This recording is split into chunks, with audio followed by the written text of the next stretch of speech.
আসসালামু আলাইকুম। কিছুক্ষণ আগে আমাকে একজন একটা নিউজ ক্লিপ পাঠালেন এটিএন বাংলা নিউজের। তো সেখানে টাইটেল বা শিরোনাম হচ্ছে ধর্মভিত্তিক রাজনীতি চান না ডক্টর আসিফ নজরুল। আমি বিনয়ের সাথে এটিএন বাংলা নিউজকে জানাচ্ছি, ধর্মভিত্তিক রাজনীতি চাই কি চাই না এটা নিয়ে আজকে কোথাও কোনো আলোচনা ছিল না। ধর্মভিত্তিক রাজনীতি এই শব্দটা কোনো সভাতে আজকে আমি উচ্চারণই করি নাই।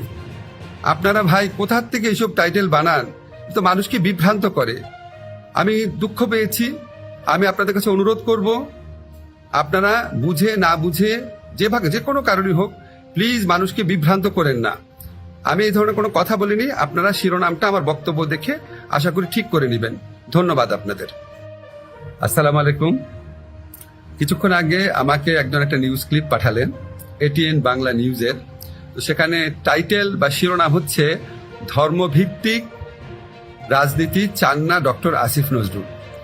আমি বিনয়ের সাথে এটিএন বাংলা নিউজকে জানাচ্ছি, ধর্মভিত্তিক রাজনীতি চাই কি চাই না এটা নিয়ে আজকে কোথাও কোনো আলোচনা ছিল না। ধর্মভিত্তিক রাজনীতি এই শব্দটা কোনো সভাতে আজকে আমি উচ্চারণই করি নাই। আপনারা ভাই কোথার থেকে এইসব টাইটেল বানান, তো মানুষকে বিভ্রান্ত করে। আমি দুঃখ পেয়েছি। আমি আপনাদের কাছে অনুরোধ করব, আপনারা বুঝে না বুঝে যে কোনো কারণই হোক, প্লিজ মানুষকে বিভ্রান্ত করেন না। আমি এই ধরনের কোনো কথা বলিনি। আপনারা শিরোনামটা আমার বক্তব্য দেখে আশা করি ঠিক করে নেবেন। ধন্যবাদ।